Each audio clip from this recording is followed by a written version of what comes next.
రెండవ అంశం మీరందరూ కూడా చూశారు. మొన్న ముఖ్యమంత్రి గారు మహబూబ్ నగర్ జిల్లాలో మాట్లాడుతూ ఒక 15 రోజుల క్రితం రుణమాఫీకి సంబంధించి 4వ విడత 2745 కోట్ల రూపాయలు విడుదల చేస్తున్నాం, ఇంకా రుణమాఫీ అయిపోయింది అని ప్రకటించాడు.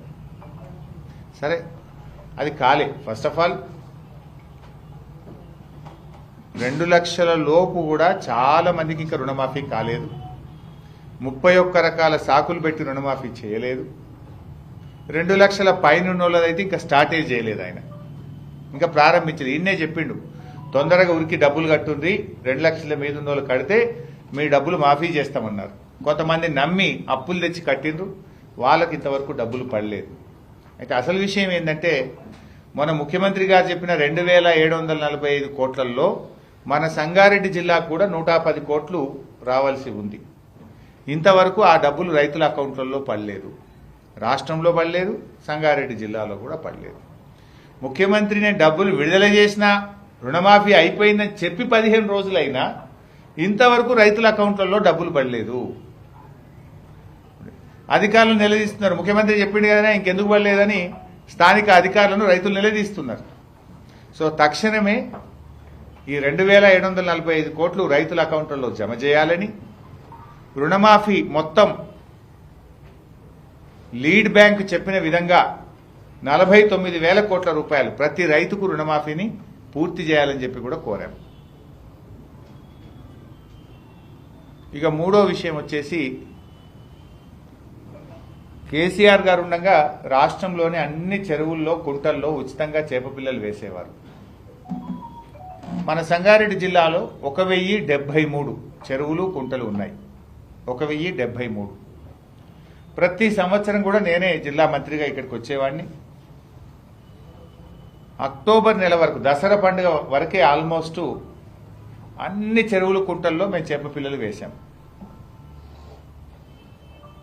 అయితే ఈరోజు పరిస్థితి ఏంటంటే, 1073 చెరువులు కుంటలు సంగారెడ్డి జిల్లాలో ఉంటే కేవలం 79 చెరువులు కుంటల్లో మాత్రమే చేప పిల్లలు వేశారు. మా అమ్మ అనిపించిండ్రు, ఇక అయిపోయింది చేప పిల్లలు అంటున్నారు. పోనీ ఆ 79 చెరువులు కుంటల్లో కూడా సగమే వేసిండ్రు. పోయినసారి మేము వేసిన దాంట్లో సగమే వేసిండ్రు. సగం ఎందుకు వేసిండ్రు అంటే నీళ్ళు రాలేదట, నిండలేదట. సింగూరు నిండలేదా పైసా? మంజీరా నిండలేదా? మన కొండాపూర్ చెరువు నిండలేదా? ఎందుకు సగం చేప పిల్లలు వేసిందయ్యా అంటే, లే ఈసారి కాలం మంచిగా కాలేదు, నీళ్లు తక్కువ వచ్చినాయి, అందుకే సగమే చేప పిల్లలు కొత్తాము అన్నారు. పొయ్యాల్సింది 1073 చెరువులు, పోసింది 79 చెరువులల్లా. ఆ 79 చెరువులలో కూడా సగమే పోసిండ్రు పోయినసారి పోసింది దాంట్లో. ఇది కాంగ్రెస్ పాలన. అంటే మీకు ముదిరాజుల మీద, మా గంగపుత్రుల మీద కాంగ్రెస్కు ఏ పార్టీ ప్రేమ ఉందో అర్థమవుతుంది. మత్స్యకారుల జీవితాల్లో కేసీఆర్ వెలుతురు నింపితే మీరు పురోగమనం, కేసీఆర్దేమో పురోగమనం, మీదేమో తిరోగమనం. కేసీఆర్ వెలుగులు నింపితే మీరు చీకటి నింపుతున్నారు.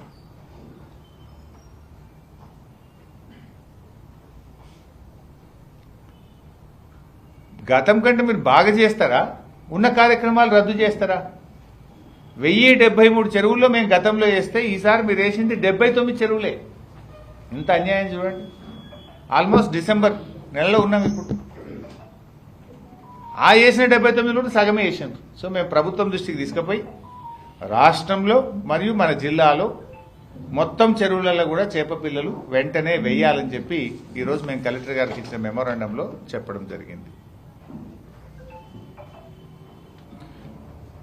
అదేవిధంగా గొర్రెల పంపిణీ, కాంగ్రెస్ పార్టీ తన మేనిఫెస్టోలో అధికారంలోకి వచ్చిన 100 రోజుల్లో 2వ విడత గొర్రెల పంపిణీ చేస్తామని చెప్పారు.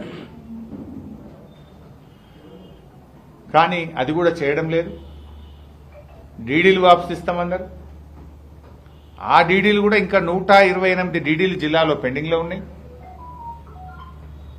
సో ప్రభుత్వం దృష్టికి తీసుకుపోయి వెంటనే 2వ విడత మా గొల్ల కుర్మలకు గొర్రె పిల్లలు ఇవ్వాలని మేము మెమోరాండంలో ఇవ్వడం జరిగింది. డీడీలు కూడా సత్వరమే తిరిగి ఇవ్వండి. మరి ప్రభుత్వం వితౌట్ డీడీ 100% మేమే ఇస్తామన్నారు కనుక వితౌట్ బెనిఫిషరీ కాంట్రిబ్యూషన్ ఉచితంగా గొర్రె పిల్లలు మా గొల్ల కుర్మలకు ఇవ్వాలని జిల్లాలో మేము కోరడం జరిగింది.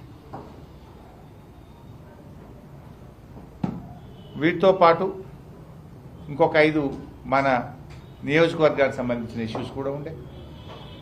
ఒకటి, మన జిల్లాకు సంబంధించి గతంలో బీఆర్ఎస్ ప్రభుత్వం ఉన్నప్పుడు నేను మంత్రిగా ఉన్న సమయంలో చింతా ప్రభాకర్ గారు మా స్థానిక నాయకులందరూ విజ్ఞప్తి చేస్తే మేము ఇక్కడ ముదిరాజ్ సంఘానికి, లింగాయత్కు, గౌడ్స్కు, పద్మశాలి కమ్యూనిటీలకు సంగారెడ్డిలో జిల్లా కార్యాలయాల కోసం ఒక్కొక్క ఎకరా స్థలాన్ని కందిలో ఇవ్వడం జరిగింది.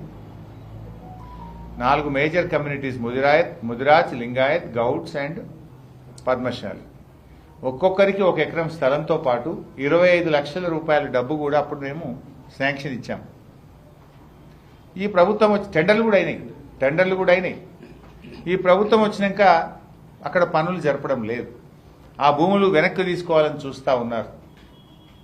సో దయచేసి ఆ భూములు వెనక్కి తీసుకోవద్దని, ఆ ఇచ్చిన డబ్బులతోని వెంటనే పనులు ప్రారంభించాలని చెప్పి కలెక్టర్ గారి దృష్టికి తీసుకుపోవడం జరిగింది.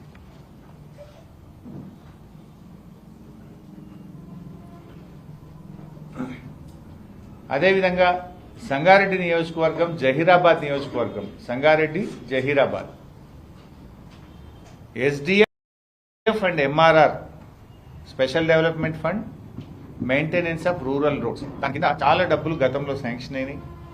టెండర్లు పిలిచాం, ఆ పనులన్నీ రద్దు చేశారు. ఇక్కడ బాధ కలిగేది ఏంటంటే ఒకే జిల్లాలో అందోల్లో రద్దు చేయలేదు, నారాయణఖేడ్లో రద్దు చేయలేదు. అక్కడేమో పనులు జరుగుతున్నాయి. సంగారెడ్డి, జహీరాబాద్లోనేమో రద్దు చేసి పనులు ఆపేశారు. ఇదేం ప్రభుత్వం అని అడుగుతా ఉన్నాం. అంటే సంగారెడ్డి, జహీరాబాద్ ప్రజలు తెలంగాణలో లేరా? ఎందుకు ఈ 2 నియోజకవర్గాలకు పనులు రద్దు చేశారు? గత ప్రభుత్వం మంజూరు చేసిన పనులు అందులో జరుగుతున్నాయి, ఎస్డిఎఫ్, ఎంఆర్ఆర్. కానీ సంగారెడ్డిలో ఆపేసిండ్రు, జహీరాబాద్లో ఆపేసిండ్రు. అవసరమైతే పెద్ద ఎత్తున పోరాటం చేస్తాం మేము. మరి కలెక్టరేట్ను దిగ్బంధం చేస్తాం. దయచేసి పనులు యథావిధిగా ఇక్కడ కొనసాగించాలి, పనులు జరపాలని సంగారెడ్డి, జహీరాబాద్ నియోజకవర్గ ప్రజల పక్షాన ఇవాళ కలెక్టర్ గారిని కోరాం.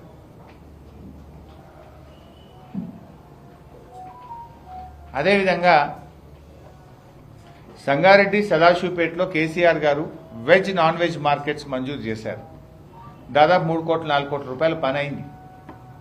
అంటే పరిశుభ్రమైనటువంటి వాతావరణంలో, హైజెనిక్ కండిషన్స్లో ప్రజలు పండ్లు, కూరగాయలు, మాంసాహారాలు కొనుక్కోవాలి, ఉండాలి ప్రజలకు అందుబాటులో అని veg, non veg market sanction చేశాను. 2 పనులు కూడా సగంలో ఆగిపోయినాయి. ఈ ప్రభుత్వం వచ్చిన తర్వాత ఒక అంగుళం కూడా, తట్టడి మట్టి కూడా ఎత్తలేదు, పనులు ఆపేసిండ్రు. సో ఆ వెజ్, నాన్ వెజ్ మార్కెట్ల పనులను దయచేసి వెంటనే కొనసాగించాలి, వాటిని పూర్తి చేయాలని చెప్పి చింతా ప్రభాకర్ గారు ఈరోజు కలెక్టర్ గారిని కోరడం జరిగింది, మా రిప్రజెంటేషన్లో కోరడం జరిగింది. అదేవిధంగా ల్యాండ్ పూలింగ్ కింద గత ప్రభుత్వంలో కంది, ఆరుట్ల, ఫసల్వాది, ఇంద్రకరణ్ రైతులు స్వచ్ఛందంగా ముందుకొచ్చి ల్యాండ్ పూలింగ్ కోసం తమ భూములు ఇచ్చారు. హెచ్ఎండిఏ వాళ్ళు పొజిషన్ కూడా తీసుకున్నారు. మరి వాళ్ళకి ఇవ్వాల్సినటువంటి బెనిఫిట్స్ ఇంతవరకు ఇవ్వడం లేదు. మేము కలెక్టర్ గారికి చెప్పాం, తక్షణమే హెచ్ఎండిఏ వాళ్ళకి చెప్పి గతంలో ఒప్పుకున్న ప్రకారంగా ల్యాండ్ పూలింగ్కు సహకరించిన రైతులకు ఇవ్వాల్సిన ఇంటి స్థలాలు కానీ అదర్ బెనిఫిట్స్ ఎక్స్టెండ్ చేయండి, లేదంటే వాళ్ళ భూములు వాళ్ళకి తిరిగి ఇవ్వండి. ఒకవేళ మీరు ఇవ్వకపోతే బీఆర్ఎస్ పార్టీ ఆ రైతులను తీసుకొని పోయి మేము వాళ్ళ భూములు వాళ్ళకి మేమే ఇవ్వవలసి వస్తుందని కూడా హెచ్చరించడం జరిగింది. అండ్ ఇట్లా ఇక్కడ రిటైర్డ్ పోలీస్ ఆఫీసర్స్ కూడా ఒక 150 మందికి ఇంటి స్థలాలు ఇవ్వడం జరిగింది సర్వే నంబర్ 599లో. దయచేసి దాన్ని కూడా డిస్టర్బ్ చేయొద్దని, ఆ రిటైర్డ్ పోలీస్ అధికారులకు ఇచ్చిన స్థలాలను యథావిధిగా కొనసాగించాలని చెప్పి కూడా మేము ఈరోజు కలెక్టర్ గారి దృష్టికి తీసుకుపోయాం.